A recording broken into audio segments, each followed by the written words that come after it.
Amigos y amigas, muchas gracias por estar aquí en una entrevista especial del Sistema Público de Radiodifusión del Estado Mexicano. Estamos con el fiscal especial para el caso Ayotzinapa, el titular, voy a decir el nombre largo, el titular de la Unidad Especial de Investigación y Litigación para el caso Ayotzinapa, Omar Gómez Trejo. Muchas gracias, fiscal. Muchas gracias a ti, Genaro, por la invitación. No, al contrario. Y bueno, yo creo que la primera pregunta obligada es ¿por qué la necesidad de una fiscalía especializada para el caso Ayotzinapa? ¿No existía antes o estaba encargada de varias áreas? Anteriormente existía una oficina de investigación que concentraba los eventos del 26 y 27 de septiembre de 2014. Yo creo que por la demanda misma de los familiares se crea esta unidad que su virtuosidad es la concentración de todo lo que tenía que ver con Ayotzinapa dentro de la Fiscalía General de la República. Y eso es muy positivo porque te da una visión integral sobre realmente cómo el caso Ayotzinapa no puede verse en aislado como unos eventos ocurridos el 26-27, no puede verse como una irregularidad o irregularidades cometidas en una investigación, con personas torturadas, con mal detenidas, con procesos cayéndose en su momento cuando nosotros llegamos. Es decir, entonces la virtuosidad de esta oficina fue crear, ¿no? de esta unidad toda una concentración de cada uno de los elementos que estaban en distintas partes, en distintas dependencias de la propia Fiscalía. Y eso nos ayuda a tener mayor control y, sobre todo, una mayor organización sobre los mismos procesos. Y te platico, tenemos una unidad encargada sobre tortura del caso, es decir, hubo muchas personas que alegaron tortura cuando fueron detenidas, cuando permanecieron frente a autoridades ministeriales y así fueron puestas a disposición de las autoridades jurisdiccionales. Tenemos una pequeña unidad que se dedica a todo el tema de los procesos que se encuentran pendientes de resolución, que muchos de ellos, como vimos en el 2019, pues se estaban cayendo porque no tenían pruebas que los sostuvieran. Así es. Tenemos otra pequeña unidad que se encarga de la investigación misma de los hechos de la noche del 26 y 27 de septiembre del 2014. Otra pequeña unidad que se encarga sobre las investigaciones de las irregularidades cometidas en las distintas investigaciones que se dieron posteriores a los eventos de la noche, y una pequeña unidad de búsqueda de los estudiantes desaparecidos. Estamos hablando de cuántas personas o qué tan grande el equipo. Es un equipo muy compacto y pequeño, somos alrededor de 35 personas. ¿Y la unidad de búsqueda?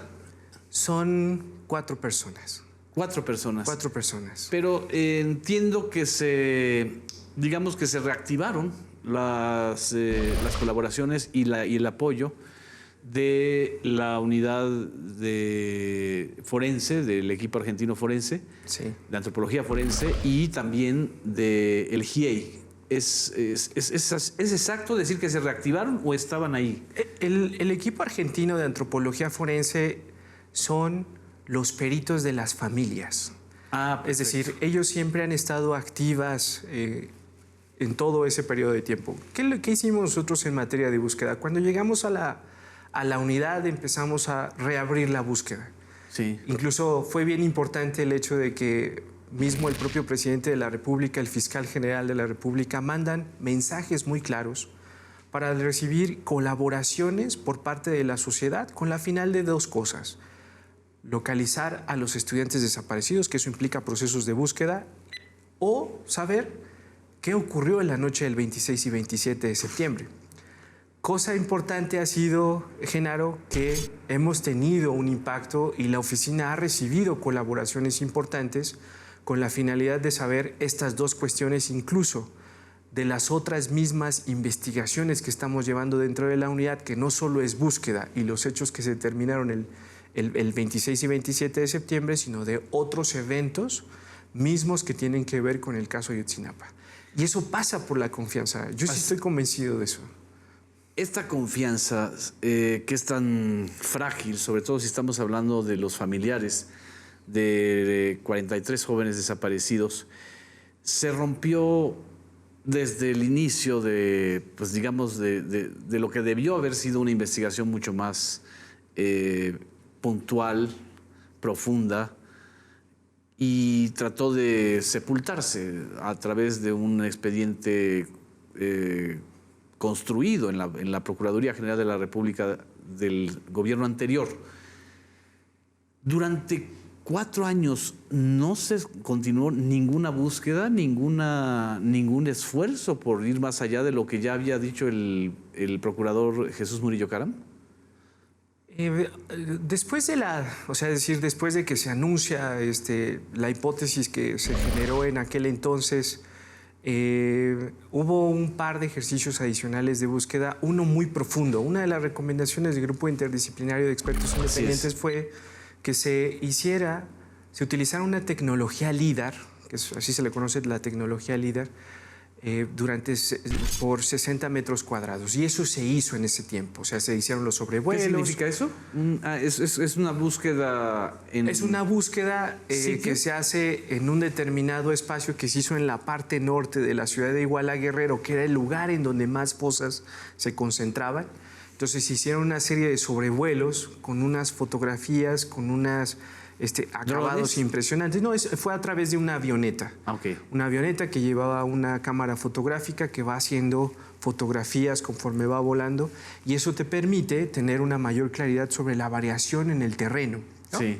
Entonces después ese trabajo se hizo, ¿no? Se llevó al laboratorio, a las computadoras para tener mucha mayor claridad sobre las imágenes. Son fotografías que tienen un detalle impresionante, Genaro. O sea, es en donde tú puedes ver a ras de suelo si hay una remoción. Incluso esa fotografía te ayuda a remover foresta. Entonces tienes el terreno limpio, ¿no? Donde tú puedas analizar eso. Y eso lo estuvieron haciendo en la oficina de investigación. Incluso cuando yo llego, o sea, que fue justo el día que entra en vigor el propio acuerdo, el acuerdo del fiscal general para crear la unidad, el equipo, ese mismo equipo de búsqueda estaba terminando. Sí. Estaban como en la fase última de la búsqueda de esas piezas. A partir de eso, es que te digo, empezamos a abrir un espacio de confianza, se mandan mensajes colectivos sociales, y nosotros empezamos a recibir información que se empieza a procesar dentro de la unidad, que nos da la posibilidad de empezar a realizar ejercicios, o sea, acciones de investigación de búsqueda en terreno. ¿Cuándo podríamos decir que empieza la primera, digamos, la primera recepción de información nueva que detona búsquedas en torno al perímetro de la barranca, de esta barranca del Carnicero, si no me equivoco, ¿no? Barranca de la Carnicería. De la Carnicería. ¿Fue en noviembre del 2019 o desde antes ya estaban en ese proceso? No, fue justo entre octubre y noviembre del 2019 en el que empezamos a recibir información sobre esto. Nosotros las diligencias ya de búsqueda en sí en el terreno las hicimos en noviembre, finales de noviembre. Después de eso se lleva al laboratorio, como lo explicaba en la conferencia de prensa. Ahí, o sea, en todo este trabajo, fíjate, eso es lo interesante del caso. Todo el acompañamiento de los representantes legales de las familias ha estado presente por lo menos desde el tiempo en el que yo estoy a la cabeza de esta unidad. Así es. A la par, sus peritos, es decir, el equipo argentino de antropología forense, trabaja con mis equipos cuando salimos de búsqueda. Y trabaja también, cuando ya rescatamos, en el laboratorio, en donde se hace la separación de las piezas, en donde el resultado de esas diligencias es obtener piezas óseas humanas que sean propensas a análisis genéticos. Y ese estudio se hace hacia finales del mes de febrero, ¿no? Una semana antes de que yo me suba al avión para llevar las piezas a Innsbruck entre los últimos días de febrero y los primeros días de marzo. Yo entrego esas piezas a la Universidad de Innsbruck el 1 de marzo. Y después la universidad pues, es una institución muy seria, nos hace saber entre 3 y 5 meses nosotros vamos a resultados. ¿Cuántas piezas fueron las que se le entregaron a Innsbruck? 6 piezas. 6 piezas. 6 piezas. Porque entiendo que se encontraron más de 20 restos o posibles restos de... Sí, en el levantamiento de piezas que hicimos en los días que estuvimos trabajando en ese momento en la barranca de la Carnicería, fueron alrededor de 130 y tantas piezas de las cuales llegan al laboratorio y se hace una separación entre animal, humano, o sea, es decir, hay una metodología que los propios peritos realizan, y de ahí se escogieron 32 piezas de restos óseos humanos. Y después de esos es donde se hace una clasificación de qué se puede utilizar para poder hacer una investigación mucho más a fondo a través de los métodos científicos para encontrar ADN, ¿no? Y se hacen los comparativos con los perfiles genéticos que tiene la universidad, que fueron proveídos por la PGR en su momento, por la Fiscalía, y por el equipo argentino de antropología forense. Es decir, hay un doble cruce que hace Innsbruck para estas piezas. Y de estas 6 piezas, fiscal, ¿cuáles son, digamos, o cuántas son las que logran la determinación de que es este joven Cristian Rodríguez? Una pieza. Una pieza. Es decir, ¿quedan 5 piezas todavía por analizar? No, ya fueron analizadas por la Universidad de Innsbruck. No hubo resultados en cuanto a la confronta de los perfiles genéticos de los familiares de los 43 estudiantes. ¿Y hay nuevos hallazgos que tengan que ser enviados a Innsbruck o están enviándose en estos momentos? Sí, o sea, justo después de esa búsqueda, nosotros hemos seguido realizando procesos de búsqueda porque nos sigue llegando información, cosa que es muy positiva. Es decir, recuperar la confianza significa que vuelve otra vez el flujo de información, si no me equivoco. Así es. O sea, es decir, significa que estamos haciendo nuestro trabajo. Así es. Significa que estamos generando un espacio de comunicación. Y esto es bien importante porque, o sea, la información no es que nos llega, sino hay personas que también están colaborando alrededor de la investigación. Sí. O sea, por ejemplo, los familiares de las víctimas, los propios representantes legales, fuentes de distintos lugares que fueron testigos de cuestiones, de cosas, de eventos, de hechos, ¿no? Y esa confianza es lo que nosotros hemos ido generando. Yo creo que esa confianza generado se basa en 3 cosas principalmente del trabajo que estamos haciendo en la unidad. Uno es que estamos utilizando las leyes. O sea, la legislación mexicana tiene varias herramientas importantes que te pueden ayudar a, en un momento dado, obtener información con la finalidad de poder salvaguardar la identidad, poder otorgar ciertos beneficios, ¿no? que están enmarcados dentro de estas legislaciones. 2, no hemos abusado de la norma. Nosotros no hemos torturado, nosotros no hemos detenido de manera ilícita, ilegal, irregular. Y 3, yo creo que hay un trabajo muy importante de alianzas que están alrededor de la unidad, de la Fiscalía, como pueden ser el equipo argentino, sus representantes, las propias familias. Ya hace rato tú me preguntabas algo sobre el tema de la verdad. Cuando yo tomo posesión del cargo, el subsecretario Encinas me invita a una sesión de la Comisión Presidencial. Sí. Y ahí hay una representación de las familias. Entonces, vienen familiares y me dicen, a ver, Omar, nosotros te conocemos, sabemos quién eres, sabemos de tu trayectoria, nunca has dejado el caso, lo has seguido trabajando en los distintos espacios donde yo he venido desarrollando mi carrera. Y me dicen, lo primero que nosotros te pedimos a ti es que nos hables con la verdad, ¿no? Es decir, la víctima en ese momento está haciendo uso de su derecho a la verdad.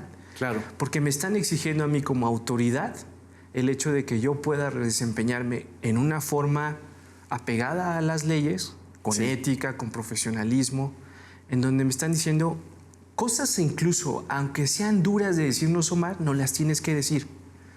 Y eso fue, por ejemplo, creo yo, el caso más emblemático de este ejercicio de derecho a la verdad por parte de las víctimas, es que las familias, en este caso, de la identidad de Cristian Alfonso Rodríguez Telumbre, no se da por los medios. Así es. Sino se da por las autoridades. Es decir, en ese momento, cuando nosotros tenemos certezas sobre los resultados de los análisis que se hicieron en Innsbruck, tenemos certeza sobre lo que el equipo argentino, al momento de realizar su peritaje, tiene, lo que hacemos es notificar a la familia. En una forma digna, un trabajo que se hizo con una coordinación con el propio equipo argentino, con las propias representantes de las víctimas, que son distintas organizaciones de la sociedad civil, el subsecretario Encinas y mi persona. Así es. Y eso te abre, ¿no?, los canales de decir, nosotros no estamos mintiendo una investigación, sino lo que estamos haciendo es nuestro trabajo, lo que nos establece la norma, pero con un comportamiento ético, profesional y que tenga sentido, sobre todo poniendo en el centro a las familias. ¿Qué importancia tiene? Que eso a veces a los comunicadores se les olvida ya, y muchas veces a la sociedad.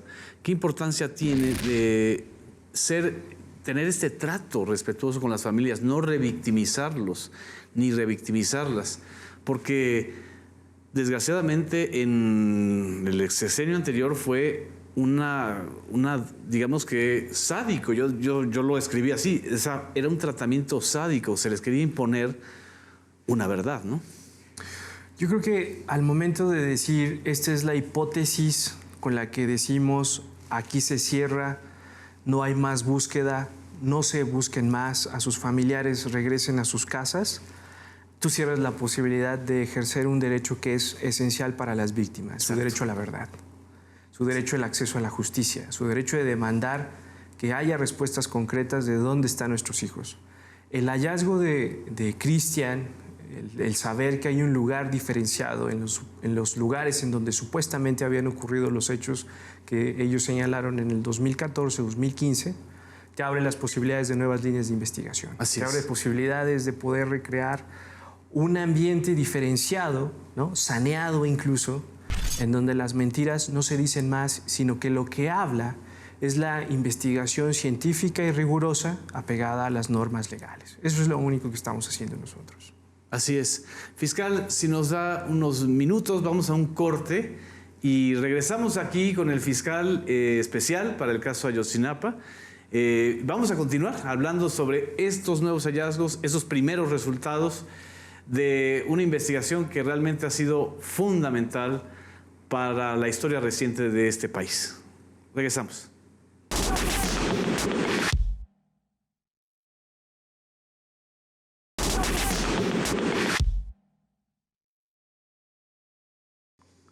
Continuamos con esta entrevista especial con el fiscal especial para los sucesos de Iguala Guerrero el 26 y 27 de septiembre del 2014 y la desaparición de los 43 estudiantes de la Escuela Normal Ayotzinapa.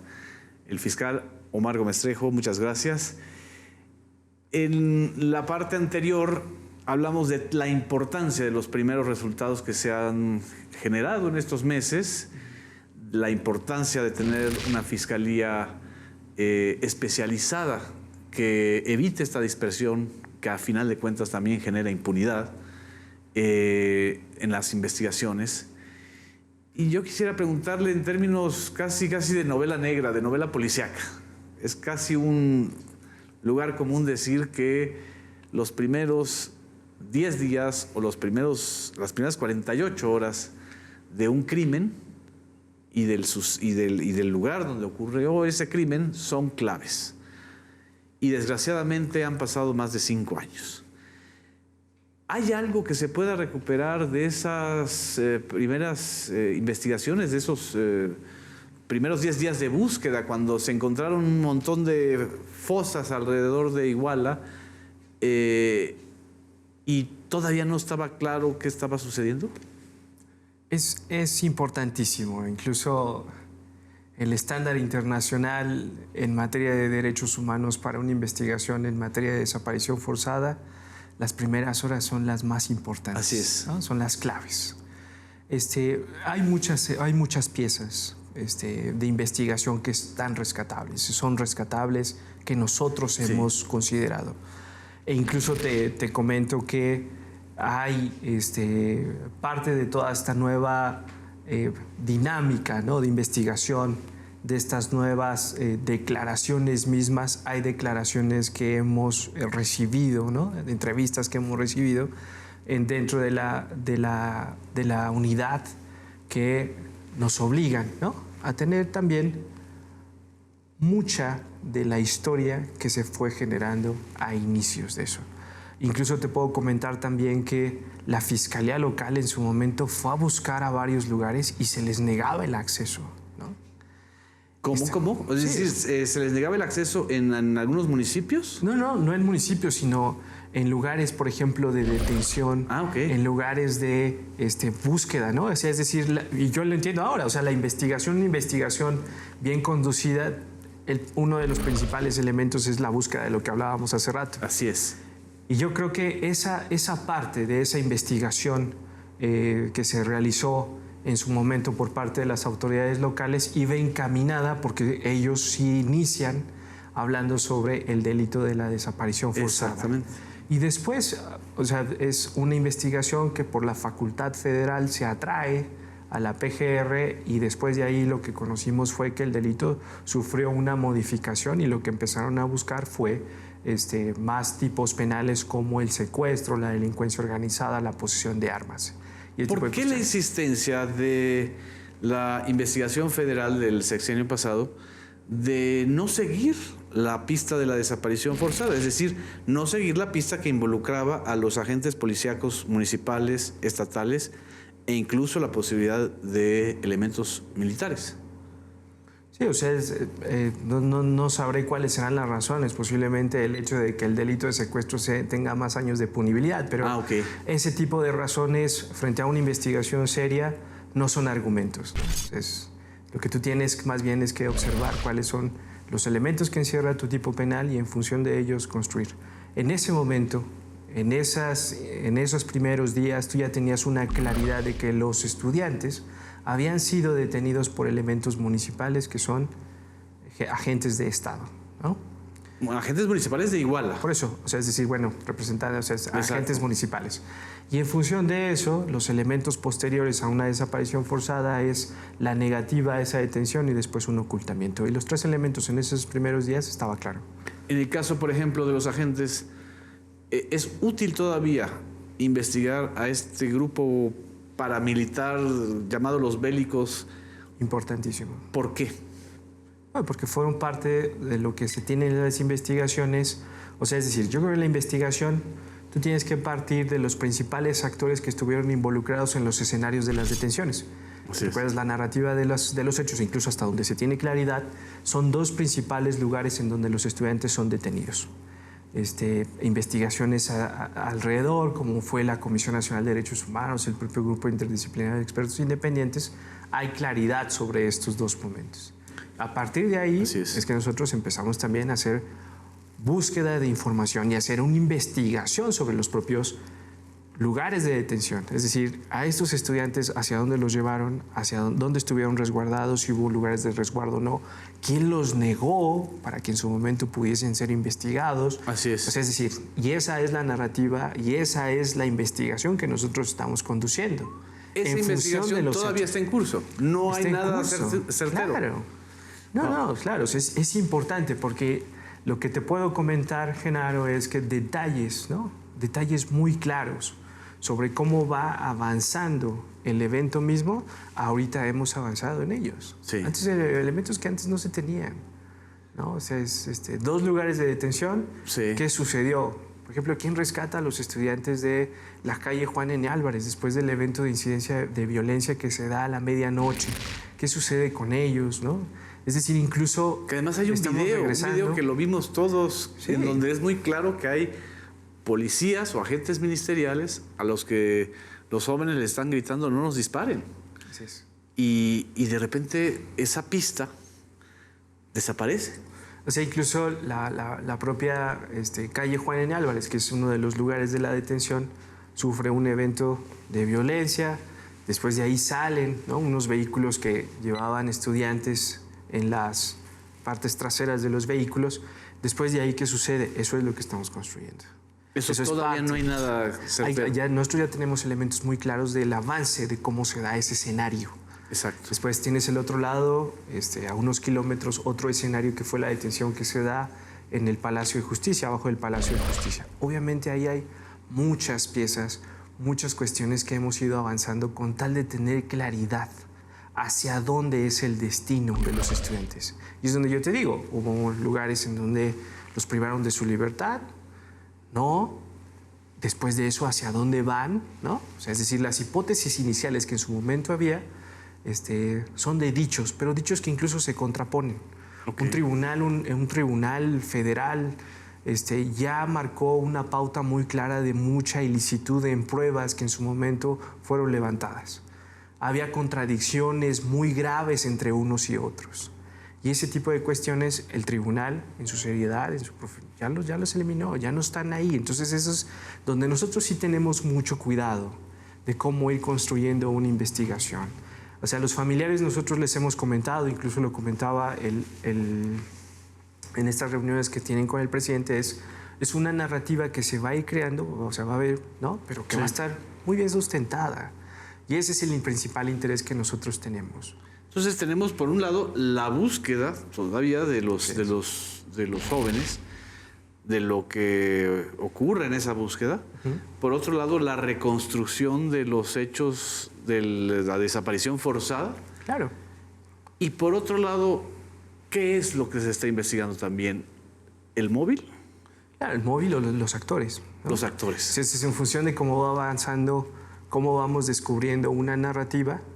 Obviamente vas poniendo a los actores que estuvieron alrededor de esos mismos eventos. Así es. Y eso te ayuda a ti como investigador a generar una individualización del sujeto, ¿no? Porque eso es una exigencia del derecho penal. Así es. Pero también una individualización de lo que fue lo que hizo, cómo lo hizo y por qué lo hizo, ¿no? El móvil que nos contaron y que contó la Procuraduría General de la República, ¿sigue siendo válido o todavía hay que investigar más? Hay que investigar más. Yo ahí sí quiero ser muy reservado y muy serio contigo y con tu auditorio en el hecho de decir que nosotros estamos investigando de una manera cuidadosa con tal de no dar derroteros ni palos de ciego, sino con la intención de tener claridad, apostándole al derecho a la verdad que tienen las familias, porque también tiene la sociedad mexicana. Exacto. ¿No? Y de verdad conocer una secuencia de eventos que esté corroborado. No porque vino una persona y me dijo con esa versión, yo me caso. Así es. Hay varias líneas de investigación que yo tengo abiertas dentro de la misma unidad. Y varias líneas de investigación todavía dentro del móvil. Obvio. Desgraciadamente, aparte de las verdades ministeriales, que ahora ya se convirtieron en mentiras, hay verdades mediáticas. Y sí creo que el caso Ayotzinapa ha sido demasiado manoseado mediáticamente. Es decir, la intención de imponer una interpretación de los hechos. Y todavía estamos observando filtraciones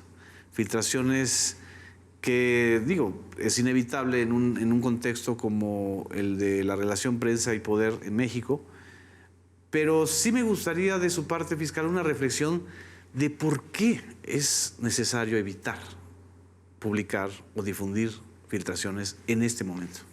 De entrada le hacen mucho daño a una investigación. Sí. ¿No? Genera incertidumbre. Y sobre todo, posiblemente son versiones que son falsas, ¿no? No necesariamente una filtración es verdad, exacto. Entonces, yo lo que creo es, en una convicción propia, una sociedad tiene que estar informada. Así es. Pero informada con verdad, no con mentiras. ¿Y has sentido esa presión mediática en esos días o realmente no hay esa insistencia o necesidad de decir, ahora díganos entonces qué sucedió? Yo me agradezco mucho la pregunta porque yo creo que un ejercicio de una autoridad fue lo que hicimos el 7 de julio cuando hablamos en una narrativa clara, entendible, con sensibilidad, informarle a la sociedad qué era lo que había sucedido y cómo pasó y cómo se fue dando ese proceso para dar con la identidad de uno de los estudiantes, que es Cristian. Así es. Para mí ese es el estándar. Y yo creo que ese es el estándar que una autoridad tendría que estar haciendo frente a la sociedad. O sea, es importante. El caso Ayotzinapa es un caso muy mediático. Así es. Y mediatizado, además. Y en función de eso, creo yo que lo que nosotros como autoridades estamos llamados a hacer es a informar de una manera veraz lo que realmente es. Así es. Y no una cuestión tergiversada que apunta más hacia una confusión y hacia mentiras. Todavía, después de que se conociera el 7 de julio los resultados, en algunos espacios mediáticos se siguió insistiendo en que ese hallazgo y esa confirmación de la identidad de Cristian Rodríguez no era nada nuevo. Y sin embargo, el hecho de que la confirmación de la identidad de Cristian también tenía elementos realmente determinantes. ¿Cuáles eran esos elementos, fiscal? Es una nueva investigación, Sí. un nuevo lugar y una nueva forma. Pero el lugar incluso de dice que proceder. están a 800 metros de Cocula. Y eso cambia la dinámica de una investigación. ¿Por qué? O sea, el derecho penal es preciso. Tiene que ser algo muy preciso. Por eso los peritos levantan coordenadas precisas de los lugares en donde se actúa. Por eso las diligencias son llevadas con una serie de metodologías.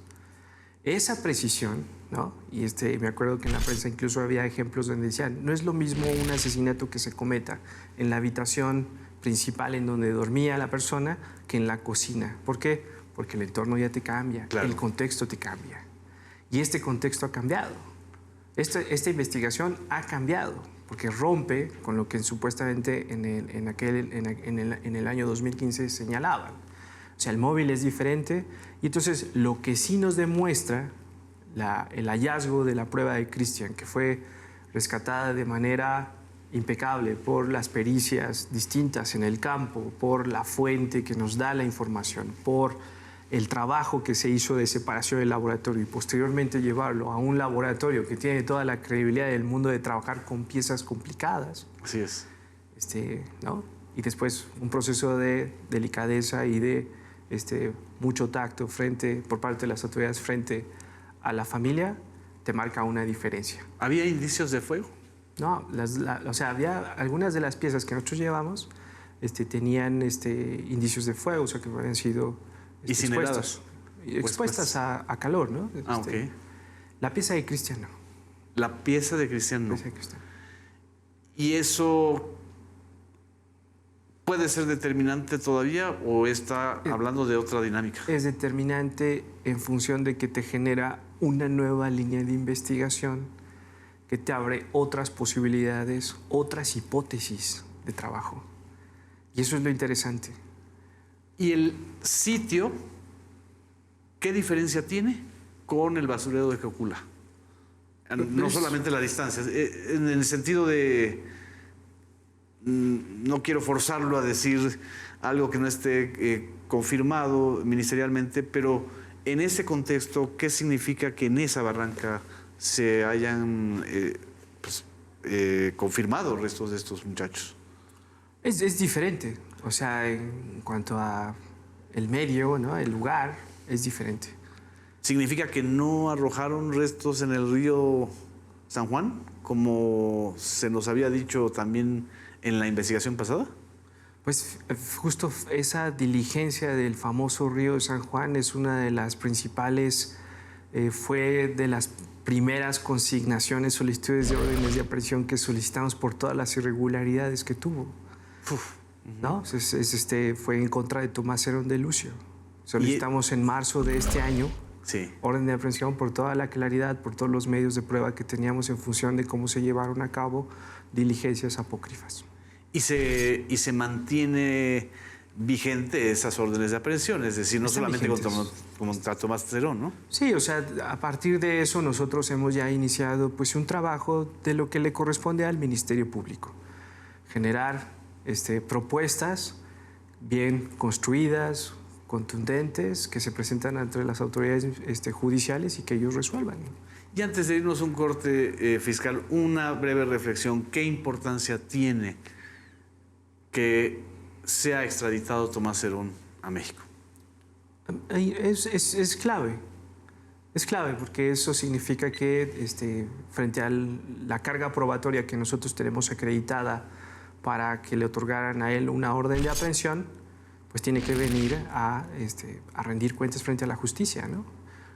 Es una cuestión incluso muy determinante por parte de los familiares, es decir, por todas las mentiras y por toda la manipulación que se dio en esa investigación. Exactamente. Vamos a un corte y ahorita regresamos en la última parte de esta entrevista especial del Sistema Público de Radiodifusión.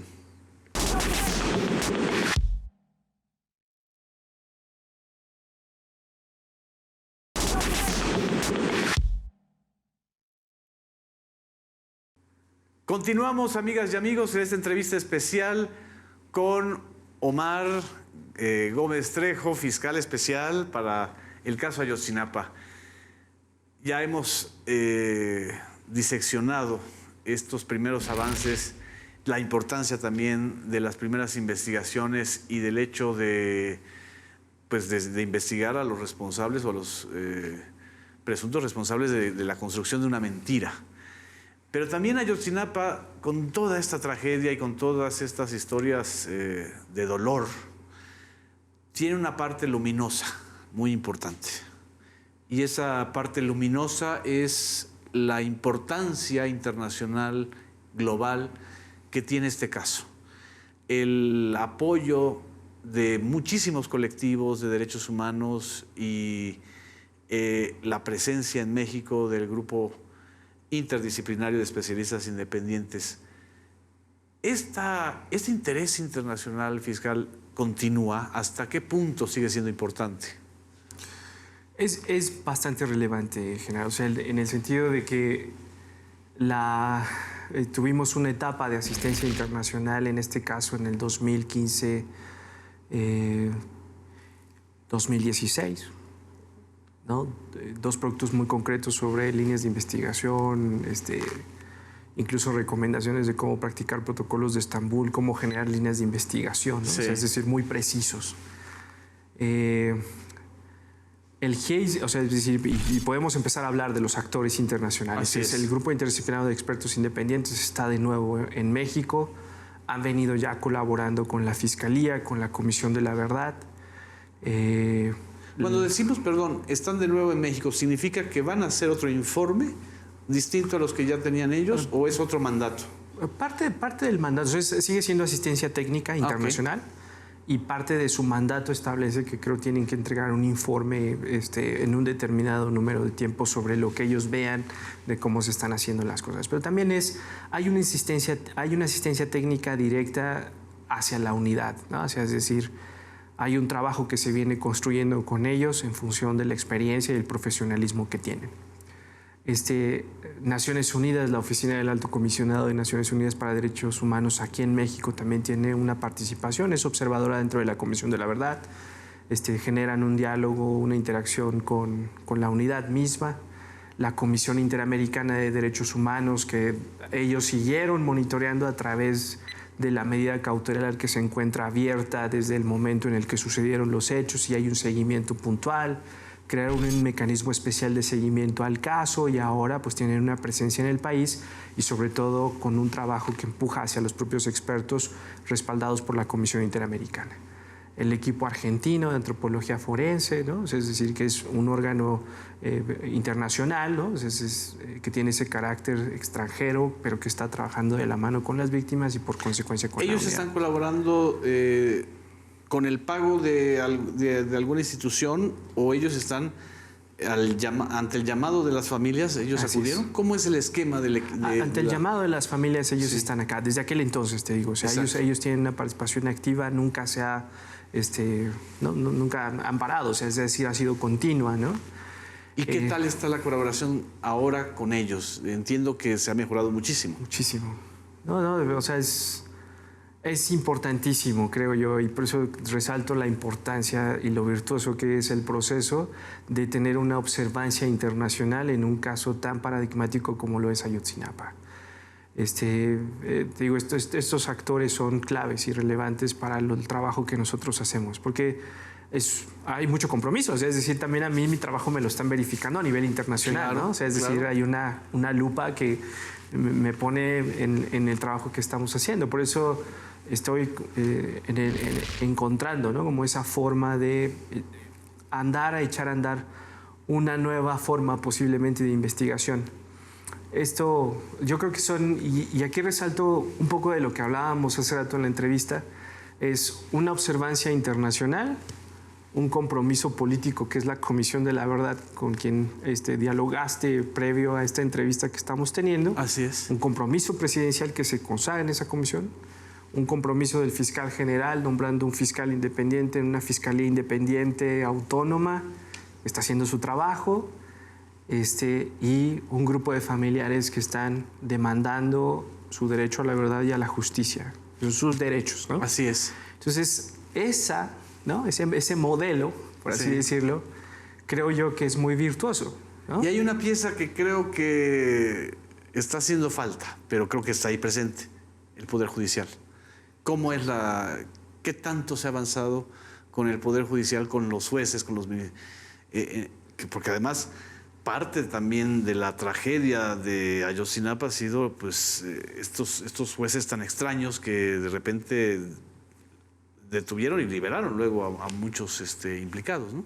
Pues nosotros es nuestra contraparte, ¿no? En el sistema de justicia nosotros proponemos, hacemos proyectos, los sometemos a consideración de ellos. Y te podría decir que es muy dinámico, ¿no? El trabajo que estamos teniendo con el Poder Judicial es muy dinámico.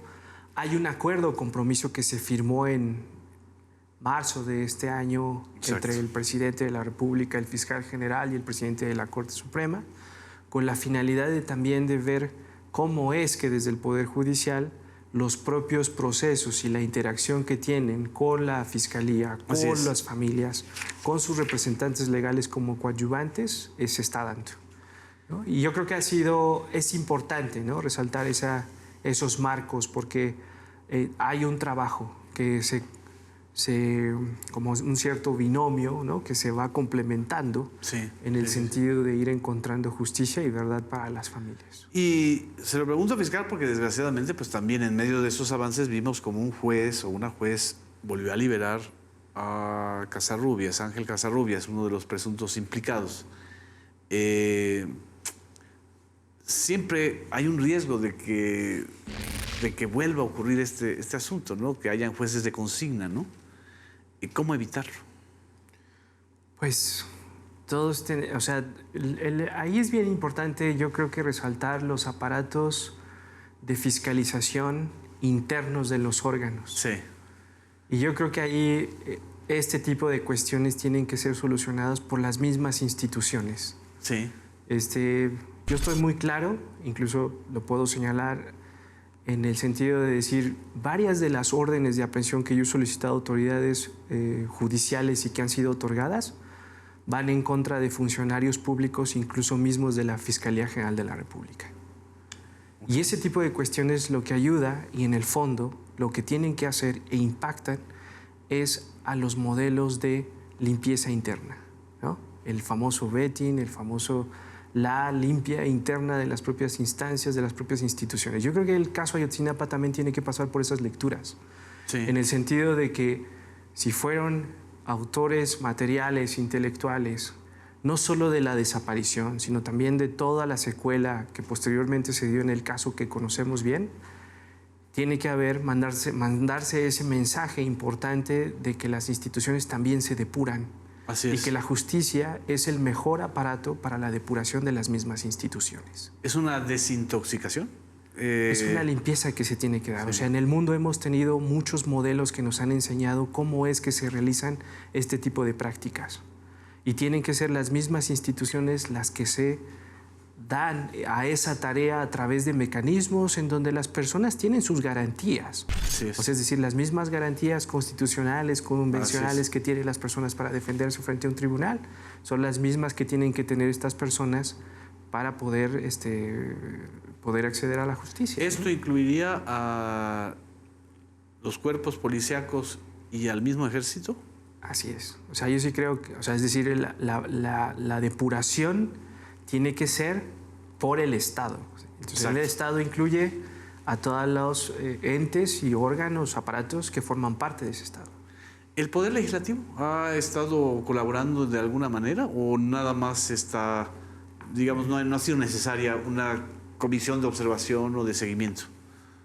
Hasta ahorita yo no he tenido una interacción con el Poder Legislativo. Más bien lo que he estado tratando de hacer es enfocarme en una investigación compleja, ¿no? Pero la verdad, de un trabajo muy satisfactorio, a ver si te lo comparto. ¿Cuáles son los siguientes o cuáles serían los siguientes pasos a seguir, fiscal, en estos momentos? O los que están desarrollándose, ¿no? Es la tarea de los fiscales, en este caso de la unidad que yo coordino, es muy clara. Sí. Son dos postulados principalmente: encontrar la verdad sobre los hechos ¿no? Así es. Ocurridos en todos estos tramos de responsabilidad de los que hemos venido hablando, y la otra es judicializarlos, ¿no? Y pensando en un objetivo que tienen que ser sentencias, no cuestiones a mediano ni a corto plazo, sino que tienen que ser sentencias. Sí. O sea, es decir, el caso Ayotzinapa y el otro día una persona que coordina uno de los colectivos de desaparecidos, porque yo en algún tiempo estuve trabajando también con muchos colectivos de desaparecidos, me comentaba la importancia y la relevancia que tiene el caso Ayotzinapa. Ella me decía que si al caso Ayotzinapa le iba bien, a los colectivos les iba a ir bien. Exacto. Entonces, guardando la debida distancia y el respeto por todas y cada una de las víctimas que tienen familiares desaparecidos, creo que aquí puede haber una forma, ¿no?, de cómo trabajar la desaparición, de casos emblemáticos, de situaciones emblemáticas, de casos en lo individual, para el tema de la desaparición. Entonces, es decir, las pautas o los siguientes pasos que nosotros necesitamos dar es seguir trabajando. Es, por ejemplo, pelear frente a los tribunales decisiones que nosotros tengamos la convicción como fiscales de que se tienen que pelear de una determinada forma. Hemos tenido incluso algunos logros importantes sobre eso. Es decir, lo impensable... ¿Cómo cuáles, perdón? No, pues, por ejemplo, echar abajo decisiones judiciales que en un momento dado liberaron a mucha gente. Exacto. Seguir investigando, seguir buscando. Yo creo que algo importante que tengo que rescatar del trabajo que hemos hecho ahora de la mano con las familias, sus representantes, las asistencias que estamos teniendo, es que nosotros volvimos a hacer la búsqueda. La búsqueda es una esperanza. Exacto. Yo creo que el caso de Cristian nos demuestra eso, una esperanza de que las cosas pueden pasar, de que podemos, en el ánimo de la Fiscalía está el poder encontrar a más estudiantes, saber qué pasó con ellos y sobre todo obtener justicia para sus familias. En el terreno de la búsqueda, ¿qué hay? Es decir, ¿qué hay en los próximos meses? ¿Hay algún plan, hay algunas zonas en donde se esté realizando búsqueda actualmente? Así es, justo. O sea, es mi equipo, seguimos ampliando la zona de la barranca, seguimos ampliando otras zonas de búsqueda donde tuvimos ya... En la puerta están unos indicios que tenemos que trasladar a Innsbruck. Estamos solamente a la espera de que se puedan abrir los aeropuertos europeos y poder trasladar esos restos. Otras mismas diligencias que estamos practicando dentro de los laboratorios. O sea, es decir, el trabajo sigue. O sea, yo te podría decir eso, Genaro, nosotros vamos a seguir trabajando. Sí. Eso es nuestro compromiso. Por ejemplo, Huitzuco era una de las pistas o indicios. ¿Se está haciendo alguna búsqueda en ese municipio? No ahora. Ya en su momento se han realizado búsquedas en el municipio, se han realizado diversas prospecciones en ese municipio. Es grande el municipio. ¿El de Huitzuco? Sí, es grande. Y entonces hemos estado trabajando en distintas zonas de donde nos dan conocimiento de que puede haber un indicio de buscar en ese determinado lugar. Cruzamos con la información que tenemos dentro de la investigación, dentro de la unidad, y salimos a hacer nuestras diligencias de campo. Y esta pregunta, de modo se la tengo que hacer, fiscal, es un poco dura, pero así como hay una parte luminosa, como usted dice, la búsqueda es una esperanza, también está la parte tenebrosa, porque el caso Ayotzinapa involucra redes de narcopoder.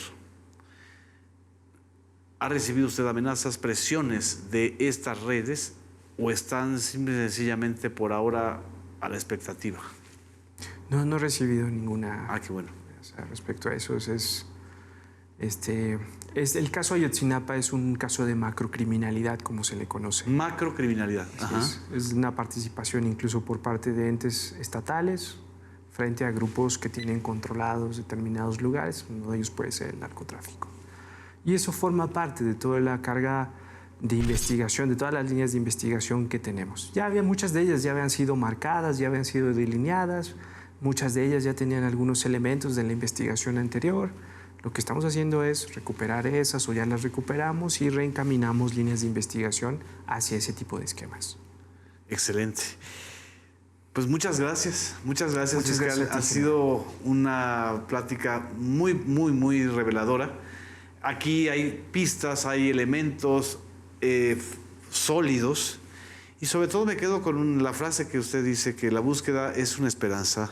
Y es una esperanza no solamente para los padres de los 43 normalistas desaparecidos. Creo que de Ayotzinapa también puedes abrir un camino de investigación para cientos, quizás miles de familias de personas desaparecidas en este país, ¿no? Así es. Así es. Pues, muchas gracias.